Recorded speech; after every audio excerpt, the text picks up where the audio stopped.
Hello, and welcome to your second part to our May Full Moon podcast pairing. I'm sure by now you've had a chance to tune in and listen to The Price of Peace. And we covered some heavy topics in there and things that you'll need to work through if you find that you are craving peace in your life. We talked about having to give things up, and that peace is not only something that's going to cost you, but it's also something that needs to be protected. Now we're going to look at a familiar feeling called nostalgia. And in this episode, we're going to explore the shift from nostalgia feeling comforting to becoming more of something like a painful awareness, and what it means when our memories no longer feel warm, but actually bring feelings of heaviness, sadness, and even grief. So welcome to When Nostalgia Stops Feeling Good. I'm your host, Shah. So let's get into it. So most of us, when we think of nostalgia or when we feel nostalgia, it's associated with something in the past. Could be a recent past or, even childhood, that fills us with a sense of warmth or joy and bliss, depending on the memory. I know for me, I experience a lot of this, and don't judge me, but when I watch retro TV on my Tubi app, they have all the good retro cartoons. He-Man, Jim and the Holograms, Scooby-Doo, Looney Tunes, Animaniacs, and I watch those shows and I think about the joy it brought me to maybe stay home from school and actually be able to catch the cartoons as soon as they came on, or the ease of my childhood. No responsibilities, being cared for. I think about the old school kung fu movies and how those used to come on every Saturday. And my older cousins would come over, and my mom would always order either pizza or Chinese food. And we would watch kung fu movies and just eat and mimic the moves. And it feels good when I think about those things, even though they're in the past, and even though that simple part of life has been long over. And in that regard, when I experience nostalgia related to those thoughts and those experiences, it's a sense of comfort. It's a little bit of an escape, but it's also soft. It's light. Revisiting old memories, music, places, people, and feeling those connections to who you were and life and how life was back then often also presents a sense of feeling grounded and reassured. So repeat after me. There was a time when looking back felt good, like visiting a version of life that still held you gently. That is the nostalgia that most of us experience at least in our earlier years. But then something happens. Let's talk about when nostalgia starts to feel different. Now, some time has passed, and when you look at the same memories, you experience a different emotional response. Instead of the memories feeling warm, they feel heavy, sad, or uncomfortable in some way. Maybe life has shown you that these things weren't as good as you remember or as good as they felt. Because now you're seeing things that you couldn't see back then. It's important to note that nothing about the memory changed, but something inside did. Something inside of you, something inside of me changed. And now we feel differently when we reflect on that same memory. So what happened? Awareness. Awareness changes the memory, changes the feeling, actually. Awareness changes the feeling. And so maybe we've had time to grow, evolve, and with that we have more clarity. We have more lived experiences. Maybe we've learned a few lessons, some hard lessons, some heartbreaking lessons. And we begin to recognize unhealthy relationship patterns. We can see and understand our unmet needs. We can identify the emotional neglect and abandonment. We have come to understand that a lot of how we functioned and a lot of habits that we have are actually survival behaviors. And that nostalgia becomes less about missing that life, that version of you,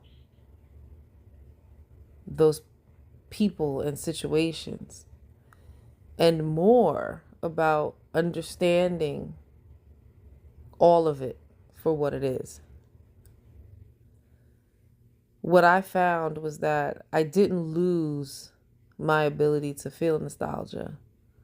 I gained the ability to see things more clearly.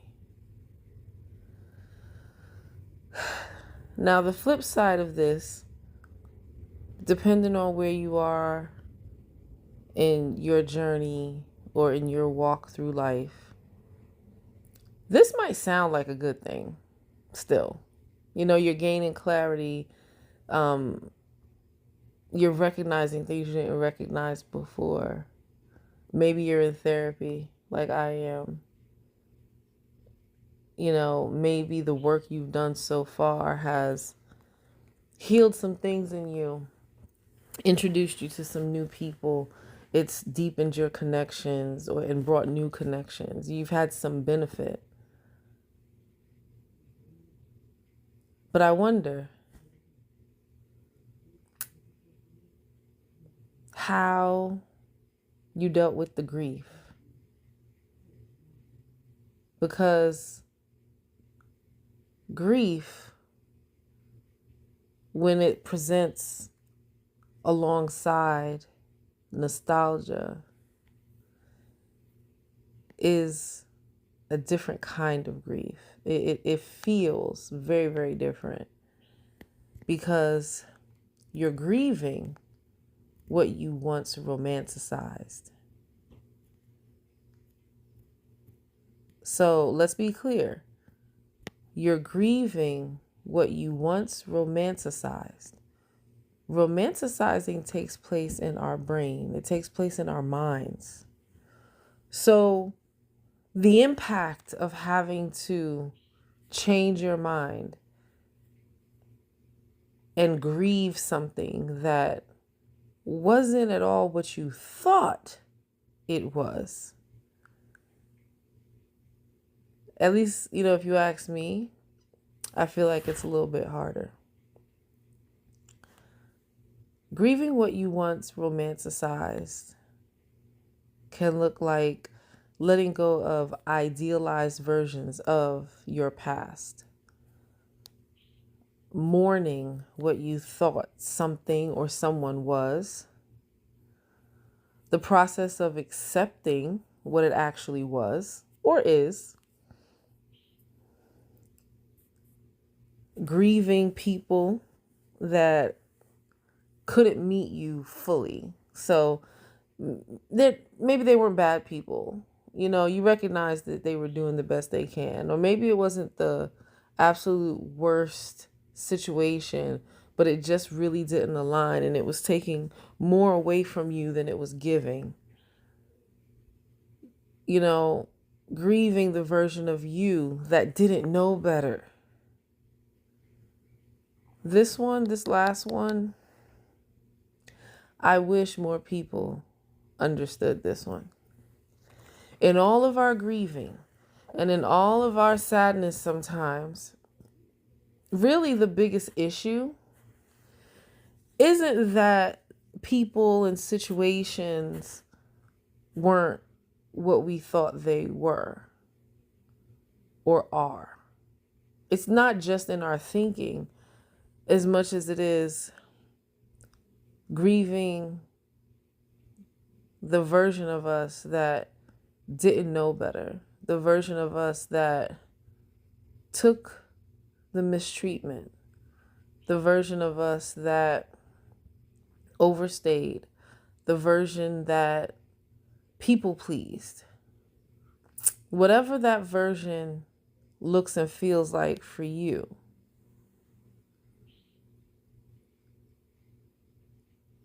that person also needs to be grieved because now you do know better. Now you have the clarity. Now you understand boundaries and why you need to implement them and stand on them for your own benefit, not to limit or control other people, but to protect yourself and to hold yourself accountable. Grieving ourselves and versions of ourselves that no longer exist or that we had to let go of, and everything that comes with: attitudes, behaviors, poor coping mechanisms. The list is endless. But grieving ourselves and versions of ourselves that we've had to let go of, to me, is harder than actually grieving other people. I mean, think about it. We look at ourselves in the mirror every day. How can I look at myself in the mirror and in the back of my mind, I know there's this other, younger, less experienced, maybe traumatized or emotionally abandoned version of me that participated in unhealthy dynamics and habits because she didn't know better. But then at the same time, this current version has this clarity and understanding and has had to grow to become the person that I needed back then. And I have to protect my peace and continue setting and standing on those boundaries. Continue to let them and let me continue to heal, grow, and develop myself so that I don't fall back into the behaviors of that person. And this is not saying that that version of us is bad. This is not to villainize who we were back then. Because remember, we didn't know better, but now we do. So sometimes you're not missing the past. You're grieving the illusion of it.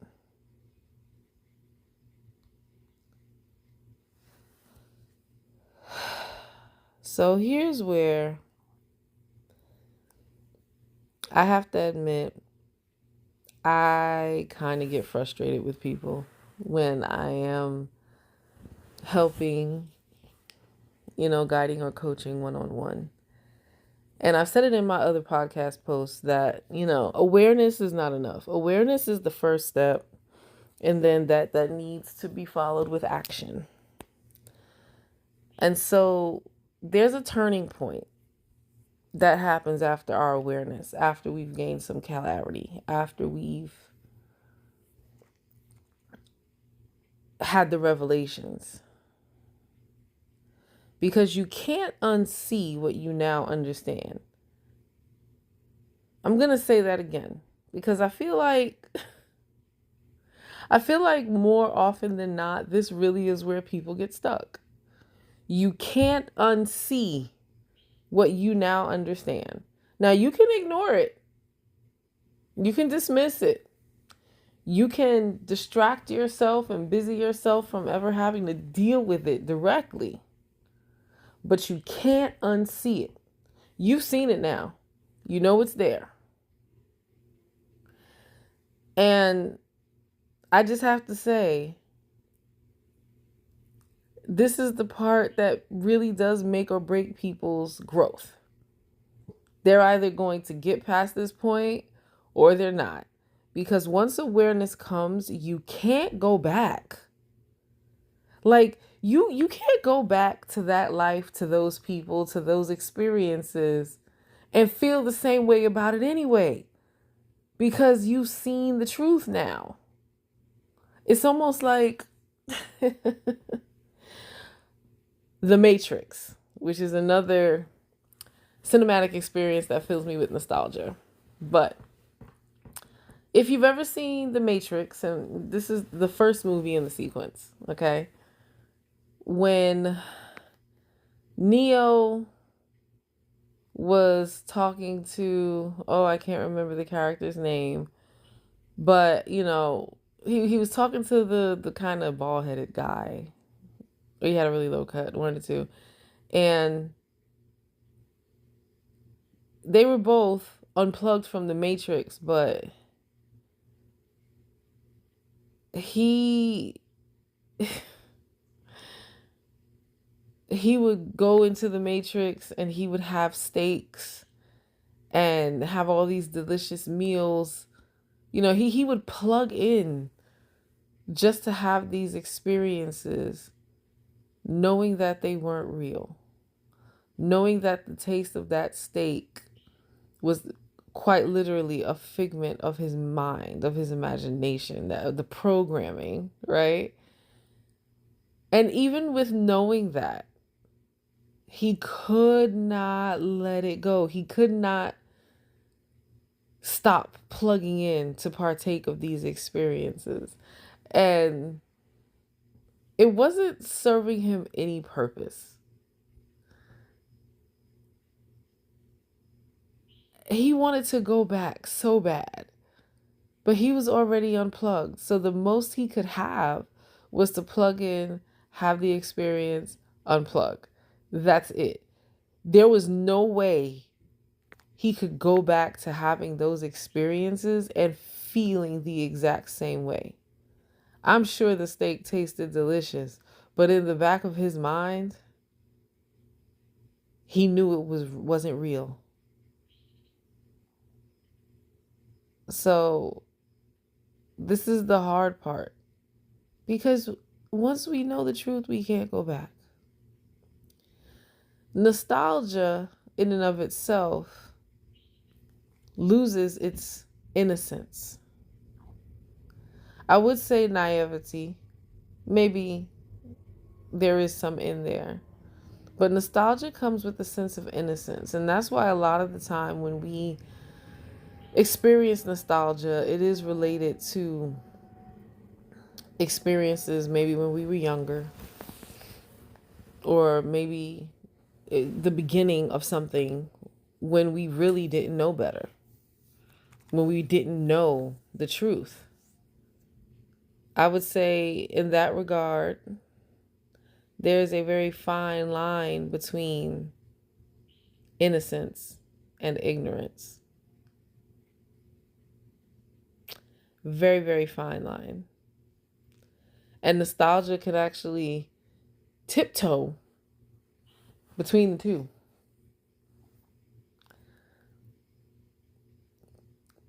The past no longer feels like a place that you belong.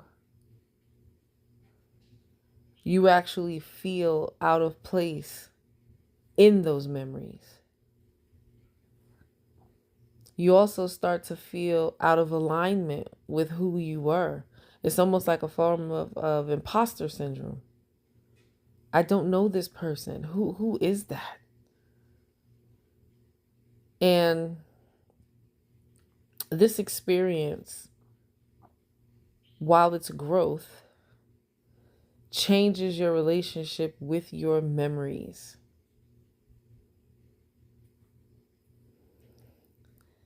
And as a result, the past stops feeling like home. So when the past stops feeling like home, you start to realize that you've outgrown the environments, the people, the patterns that maybe you once lived in and you thought brought you so much joy, excitement, happiness. It feels distant instead of comforting. You don't really want to go back, but you still feel something about it. You still feel something toward it.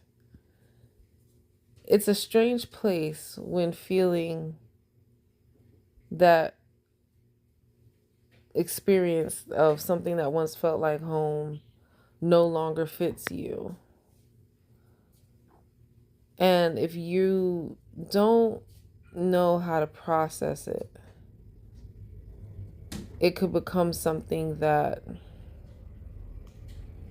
you'll avoid instead of working through.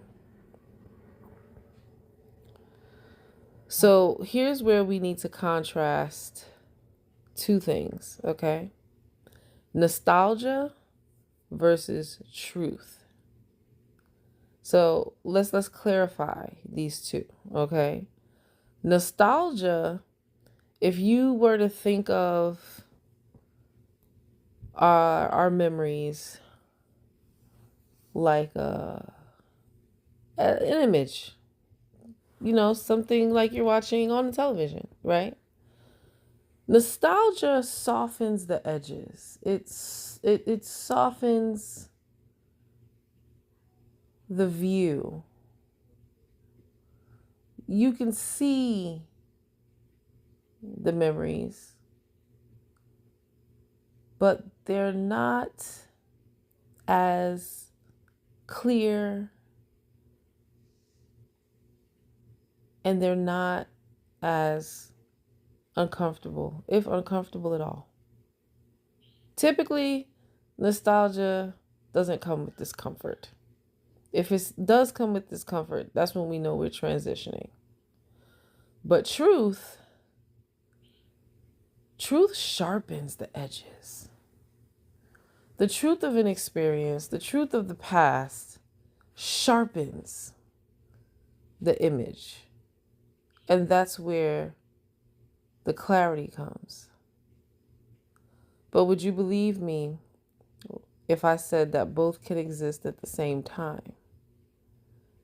You can appreciate these moments and experiences from your past without denying the reality of them.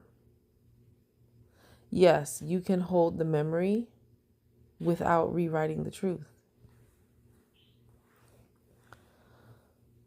So if you find yourself experiencing this shift of nostalgia not really feeling as good as it used to, or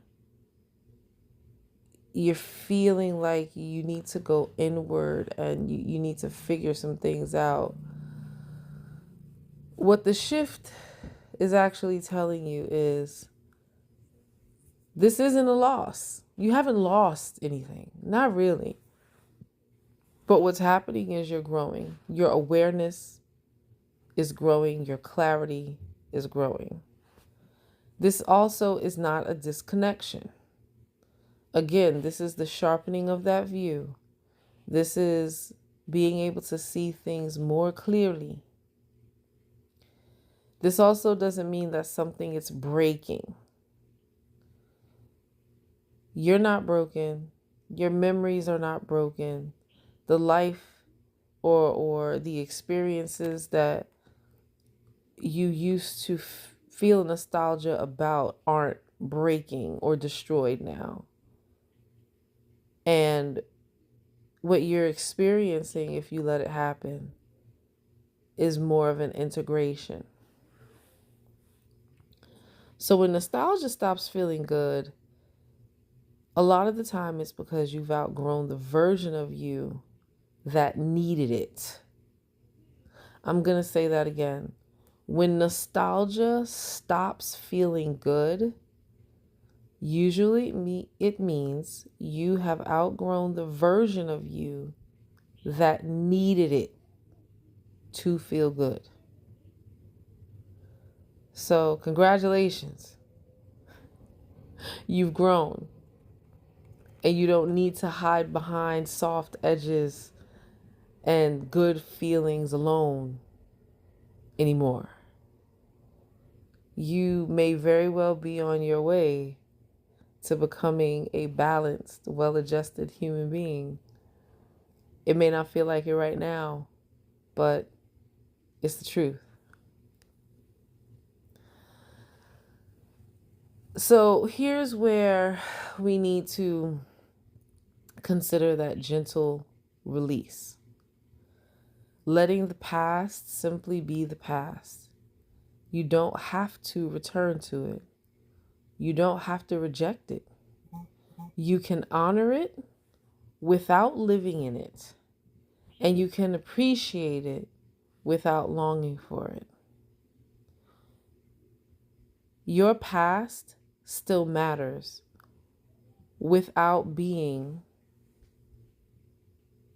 where you belong. It's still important. It served its purpose. There are parts of it that helped you to become the person you are today. It still matters. Not all is lost. You've just grown and you belong in the here and now with your newfound clarity and understanding. So, in closing, okay, I'm only going to give you a few journaling prompts. And I want you to ask yourself and make a note of how you feel or what comes up. Question 1, what memories feel different to me now? What memories feel different to me now? Question 2, what am I seeing more clearly? What am I seeing more clearly? Question 3, what have I outgrown? What have I outgrown? And final question, what am I ready to release emotionally or mentally? So now we're talking the more deeply embedded ideas and feelings. What am I ready to release emotionally? So I want to leave you with this. When nostalgia stops feeling good, it's not because something is wrong. It's because you're finally seeing clearly. And with that being said, thank you for tuning in to Inside Voice, Processing Life Out Loud. I'm your host, Shah, and I look forward to staying rooted so we can radiate together on the next podcast.